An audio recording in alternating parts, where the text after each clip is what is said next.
welcome back to Pennies and Salt. I am Megan and I am a homeschooling mom to 6 kids, and today I'm just going to share what my goals are in 2020.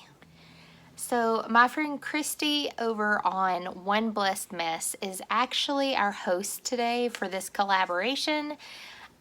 So make sure that you check out her channel. I will link it in the playlist down below, and also check out the other ladies that are involved in this collaboration as well.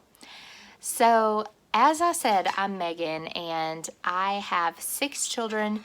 The oldest is 9 and the youngest is 7 months old. And so I just want to share with you today, and this is like really kind of more of an accountability thing for me to stick to, because I don't really do resolutions and I don't even really like calling it that. For me, this is just goals that I would like to meet for this year.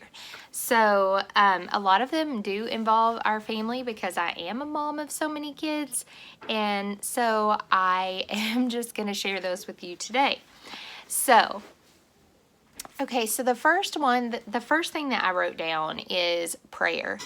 So my goal really for this year is, I actually had this conversation with my husband the other night, is just if there's an area that is lacking most in my spiritual life, in my personal life, and really in our family life, I feel like the biggest thing that could be improved upon is prayer. Okay, so I'm going to get real about this prayer goal with you guys and share with you that this is really an area that I personally struggle with in my Christian walk.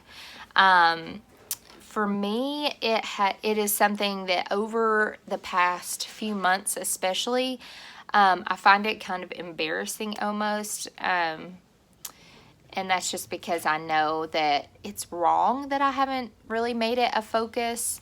But the way I described it to my husband the other night when I was talking to him is, yes, I do pray, but it is not, it's not intentional and it's not frequent enough.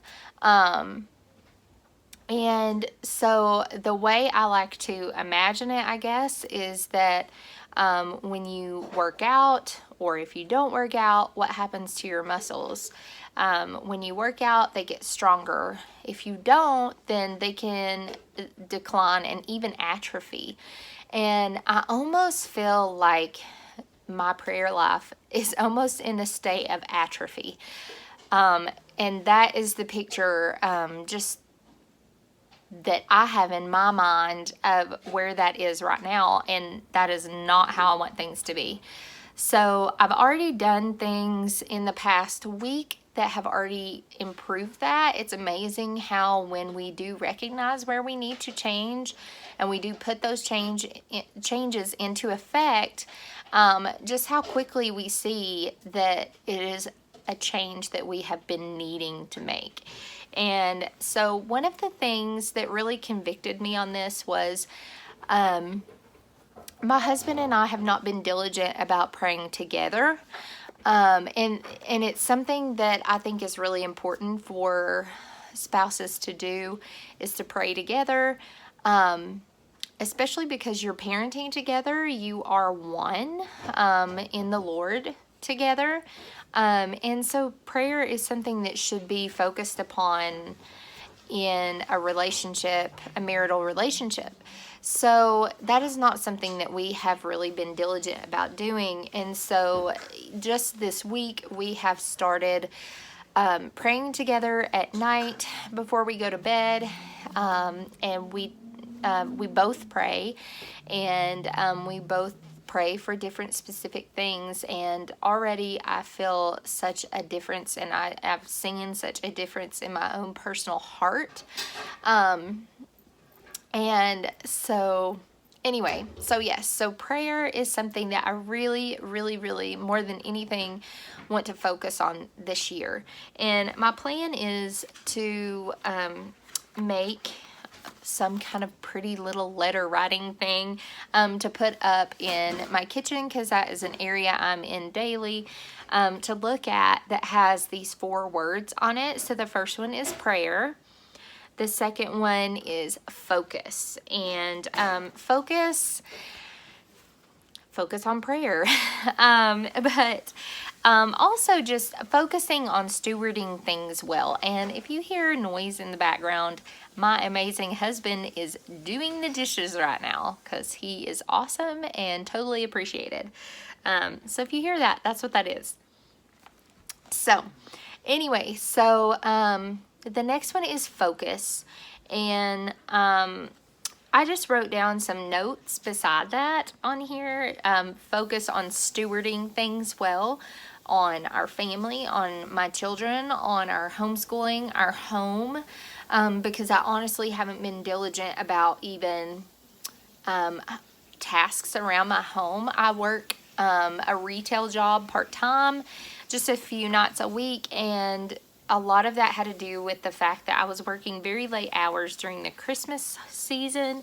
And now that that's over, thank the Lord, we have normal hours at our business. And so that's not really going to be as much of an issue, I hope. So just kind of getting that focus back of stewarding things well. Also focusing on serving the Lord and glorifying Him really in all that we do. And also focusing on school, because that's another thing that I feel like I have to refocus myself after this Christmas season of retail, to get us back in the job of things and finish out this year strong. The next word that I wrote, so my third word, is health. And again, this is something this is something that I haven't openly shared, but I have had a lot of health struggles this year. Just some different things. I won't go into detail, because I'm sure that a lot of people just probably don't even care. But I have personally had a ton of health struggles this year. And I know that a lot of that is rooted in the fact that I am not being diligent about eating really healthy like I have been previously in the past. That has kind of like gone by the wayside, and a lot of the well, not by the wayside completely, but just that's not been a focus. See, okay, there is something else to focus on: health.